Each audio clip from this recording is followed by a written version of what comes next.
कहते हैं कि शरीफ आदमी का कभी थाने और कोर्ट कचहरी से वास्ता नहीं पड़ता, लेकिन आसाराम नाम का एक बाबा है जो नाबालिग से बलात्कार जैसे घिनौने आरोप में जेल में बंद है। 5 साल में वो 1-2 बार नहीं 450 बार कोर्ट में पेश हो चुका है, फिर भी उसके भक्त मरने और मारने को तैयार हैं। सवाल यह है कि आसाराम के भक्तों को सच्चाई क्यों नहीं दिखती? अगर वो सत्य और शांति का व्रत करते हैं तो फिर वो कल आसाराम पर फैसले से पहले जोधपुर के लिए खौफ का नाम क्यों बन गए हैं? ऐसे ही ढेरों सवालों का जवाब आपको हमारी इस रिपोर्ट में मिलेगा। हमारी ये रिपोर्ट देखिए और भक्ति की राह में धोखा देने वाले बाबाओं की बजा दीजिए घंटी।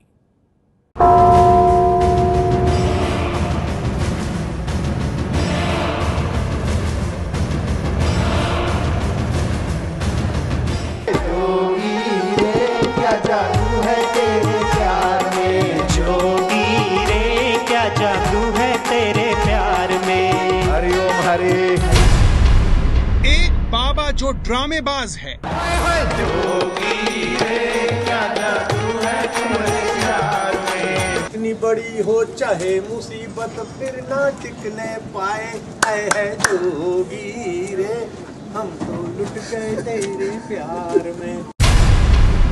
लेकिन भक्त उसे हरीशचंद्र मानते हैं।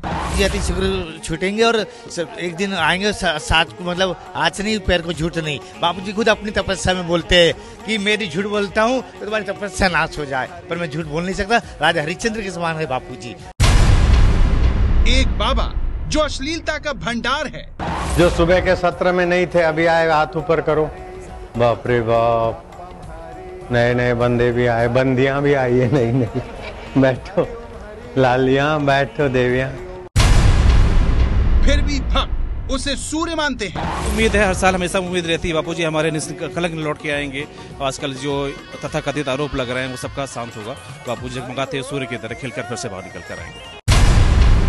एक बाबा जो आरोपों से घिरा हो, जाने के पहले तुमको मोती पृष्टि वाला सुरमा देके जाऊंगा ताकि मोतिया ना आए और नजर तेज रहे। अखबार पढ़ लेता हूँ। सुरमा मेरा निराला, आंखों में जिसने डाला, जीवन हुआ उजाला, है वो ही नजर वाला। हरी हरी। फिर भी भक्तों के लिए वो भगवान है।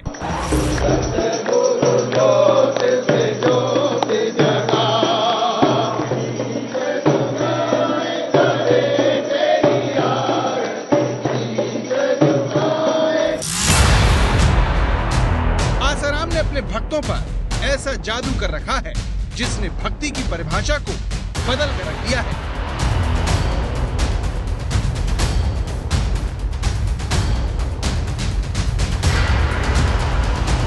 आपने किसी गुरु के लिए ऐसी भक्ति शायद ही कभी देखी होगी। किसी भी सुपरस्टार को आसाराम के प्रति ऐसी दीवानगी देखकर जलन हो सकती है।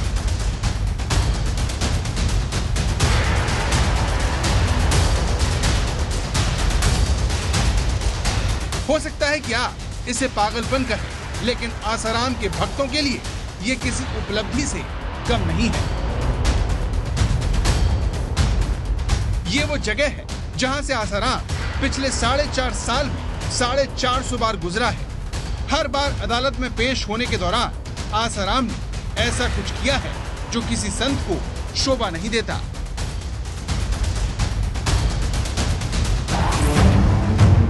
लेकिन आसाराम के भक्तों को इससे कोई फर्क नहीं पड़ता।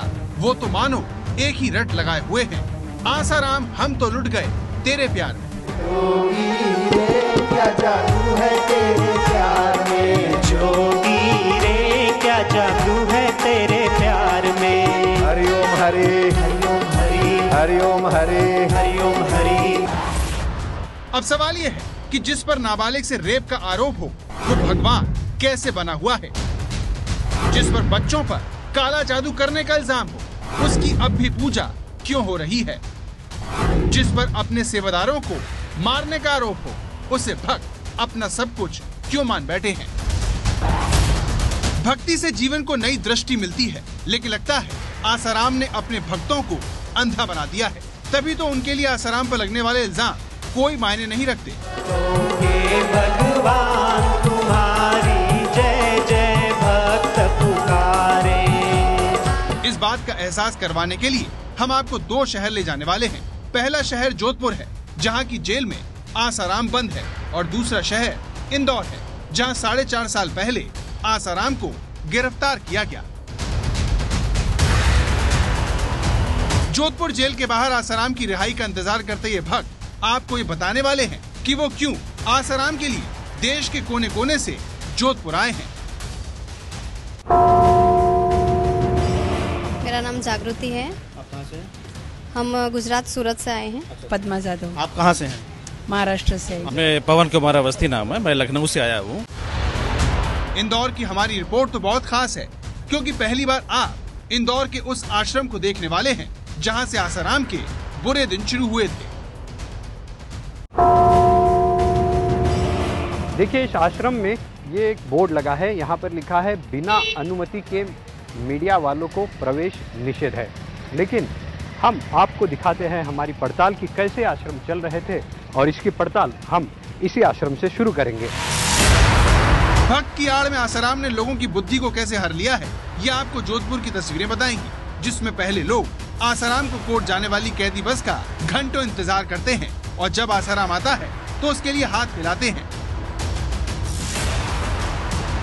लेकिन ये पागलपन यहीं खत्म नहीं होता। लोग कैदी बस के गुजरने पर जमीन में लेटकर उसे प्रणाम करने लगते हैं। आखिर ये लोग कौन हैं जो आसाराम के लिए खुशी खुशी धूल चाट रहे हैं? ऐसे लोगों की मानसिकता जानने के लिए एबीपी न्यूज की टीम ने इनसे बात करने का फैसला किया। हम सीधे जोधपुर कोर्ट के बाहर उस जगह पहुंचे जहां पिछले 4.5 सालों से आसाराम के भक्त उसकी एक झलक के लिए इकट्ठा होते हैं। इन लोगों की जुबानी सुनिए, ये लोग एक बाबा के लिए अपना घर बार छोड़कर जोधपुर में क्यों डटे हुए हैं। ये जोधपुर केंद्रीय जेल के बाहर की तस्वीरें हैं, और जो आसाराम बापू के भक्त हैं वो लगातार यहाँ पर बैठे रहते हैं, और जब ये यहाँ पर सुनवाई का दौर आता है, पेशी जब होती है, उस दौरान यहाँ पर सैकड़ों की संख्या में भक्त मौजूद होते हैं। और जो उनके भक्त हैं, जब उनकी गाड़ी यहाँ से निकलती है तो उनकी एक झलक पाने के लिए वो यहाँ से दौड़ पड़ते हैं, और बाकायदा यहाँ पर ध्यान पूजन चलता रहता है। अति शीघ्र छूटेंगे और एक दिन आएंगे साथ को, मतलब आज नहीं पैर को झूठ नहीं। बापूजी खुद अपनी तपस्या में बोलते हैं कि मेरी झूठ बोलता हूँ तो तुम्हारी तपस्या नाश हो जाए, पर मैं झूठ बोल नहीं सकता। राजा हरिश्चंद्र के समान है बापूजी, चंद्र श्री आसाराम जी बापू हमारे बाहर आए और हमारे गुरु भक्ति बड़े बापू का दर्शन हो। आप लोग यहाँ पर आते रहते हैं जी? हाँ, यही रहते हैं। आप यही रहते हैं?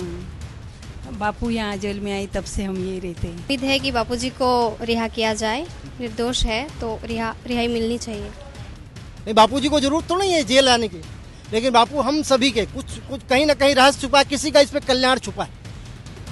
जनमानस की मानव मात्र के कल्याण के लिए बापूजी इतना कष्ट उठा रहे हैं। पूरी उम्मीद है, हर साल हमेशा उम्मीद रहती है बापूजी हमारे कलंक लौट के आएंगे। आजकल जो तथाकथित आरोप लग रहे हैं वो सबका शांत होगा। बापूजी जगमगाते हैं सूर्य की तरह खिलकर फिर से बाहर निकल कर आएंगे। तो ये भक्ति की शक्ति का कमाल है, जिसे आसाराम की रिहाई में कामयाबी भले ही न मिली हो, लेकिन उसने जोधपुर की पुलिस को खौफ में डाल दिया है। ये देखिए, जोधपुर के हर चौराहे पर पुलिस तैनात है। इसकी वजह गृह मंत्रालय का एक अलर्ट है, जो राजस्थान, गुजरात और हरियाणा को लेकर है। केंद्र सरकार को यहाँ आसाराम के अनुयायियों के हिंसक प्रदर्शन की आशंका है, इसीलिए पुलिस की गुजारिश पर जेल के अंदर ही फैसला सुनाया जा रहा है। हमें लग रहा है कि जो हालात पंचकुला में हुए या और जगहों पे भी हुए, हम वो यहाँ पे नहीं चाहते कि वो हो। So it's better, prevention is better than cure. Crowd का यहाँ तासीर भी बड़े, मतलब हमने ये देखा है कि हाई कोर्ट की बार बार कहने पे भी, हमारे भी बार बार एक्शन करने पे भी भीड़ का यहाँ पे आवागमन हमेशा रहता है। आसाराम पर उत्तर प्रदेश के शाहजहांपुर की नाबालिग से बलात्कार का आरोप है। उस पर पॉक्सो एक्ट समेत कई गंभीर धाराओं में केस है। दोषी पाए जाने पर उसे अधिकतम 10 साल की सजा हो सकती है। इसे देखते हुए जेल के आसपास के रास्ते को खाली करवा लिया गया है। जेल के पास की दुकानें बंद हैं। घुड़सवार दस्तों के साथ स्पेशल टास्क फोर्स भी तैनात कर दी गई है, ताकि किसी भी अप्रिय घटना को समय रहते रोका जा सके। जोधपुर पुलिस की आशंका गलत नहीं है। पंचकुला की ये तस्वीरें आपको याद होंगी, जब बाबा राम रहीम की गिरफ्तारी के बाद उसके भक्तों ने जमकर आगजनी की थी।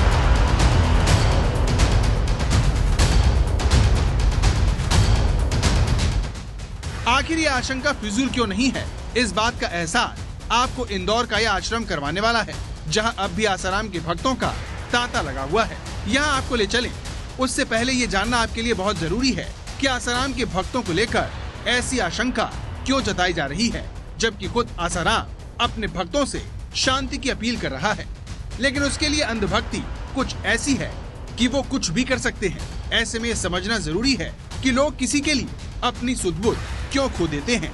इस सवाल का जवाब अब आपको दिल्ली के गंगाराम अस्पताल की मनोचिकित्सक डॉक्टर आरती देंगी।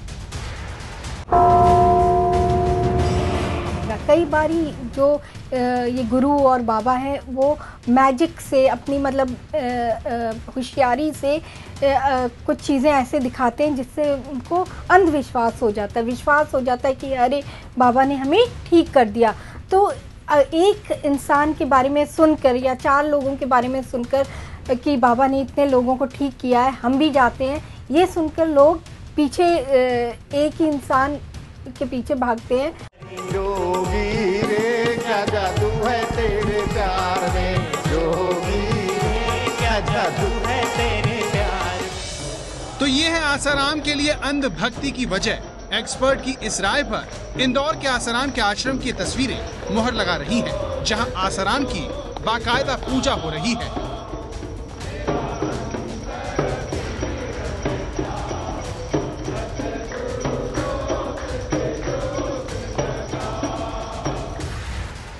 सबसे खास बात यह है कि आसाराम के लिए भक्ति किसी लालच की वजह से नहीं है, जिसे बाबा ने मदद देकर खरीद लिया हो। वैजंती के पति डीएसपी रह चुके हैं, जो ये दिखाता है कि बाबा की पहुंच समाज के कथित संभ्रांत परिवार तक है। वो यहाँ नहीं है तो फिर आप किस तरह से कामकाज चलाते हैं? कौन नहीं है? बापूजी यहाँ तो नहीं है, तो फिर आप किस तरह से कामकाज चलाते हैं? मतलब आश्रम कैसे चलता है? बापूजी यहाँ नहीं है ये तो आम इंसान सोचता है ना। ये जो आम लोग हैं, सांसारिक लोग हैं, ये ऐसा सोचते हैं कि बापूजी नहीं है, और हमारे तो कण कण में बापू है। हमको लगता भी नहीं है कि बापू यहाँ है कि वहाँ है।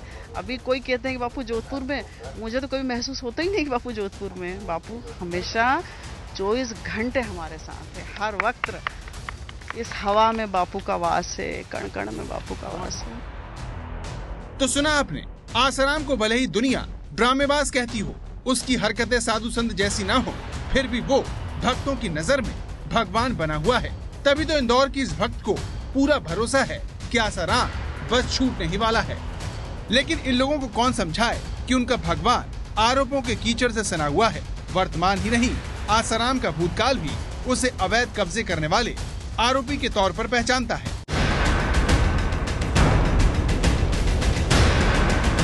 वर्तमान ही नहीं, आसाराम का भूतकाल भी उसे अवैध कब्जे करने का आरोपी मानता है। इसका सबूत राजस्थान के माउंट आबू की तस्वीरें हैं।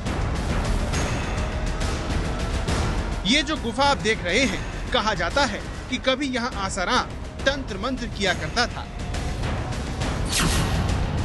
ये जो ओम का निशान आपको दिख रहा है, लोग कहते हैं कि इसे आसाराम ही बनाकर गया। ये कहानी 70 के दशक की है, जब आसाराम देलवाड़ा की इन गुफाओं में रूहानी ताकत हासिल करने की कोशिश किया करता था। लेकिन लोगों का आरोप है कि आसाराम का ड्रामा था। उसका असल मकसद लोगों को ठगना था। आरोप है कि एक पब्लिशिंग हाउस आसाराम की ठगी का पहला शिकार बना। आसाराम ने रामानंद प्रेस से अपने बारे में किताब छपवाई और लोगों में बंटवाई, और बिना पैसे दिए रफू चक्कर हो गया। ये रकम करीब 6 से 7 हजार रुपए थी। अगर आपको 6-7 हजार रुपए छोटी रकम लग रही है, तो आपको याद दिला दें कि ये 1970 का मामला है, जब ये रकम काफी बड़ी होती थी।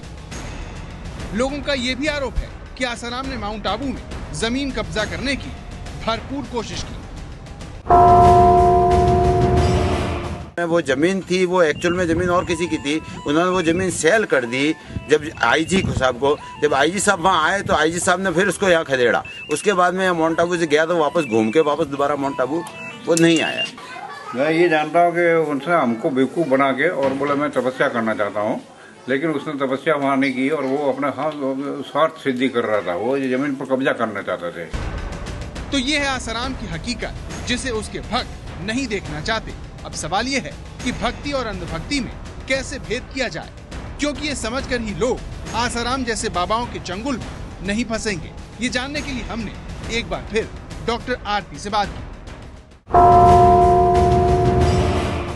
ये होता है कि जो गुरु है वो कभी भी लालची नहीं होगा। गुरु कभी भी आपको दुख नहीं देगा या आपको कभी दो राह पे नहीं रखेगा। तो अगर और गुरु हमेशा ये चाहेगा कि आप किसी पे निर्भर ना हो, ठीक है। पर जो दूसरे गुरु हैं, चलाक गुरु हैं या ढोंगी बाबा हैं, वो हमेशा यही चाहेंगे कि जो व्यक्ति आ रहा है उनके पास, वो हमेशा उन्हीं के पास आता रहे। तो भक्ति कीजिए, लेकिन चेतना के साथ। ऐसी भक्ति जो आपको अंधा कर दे, सही गलत का अंतर भुला दे। ऐसी भक्ति किसी को भी चलते फिरते रोबोट में तब्दील कर सकती है। यकीन नहीं आता तो इन तस्वीरों को ध्यान से देखिए।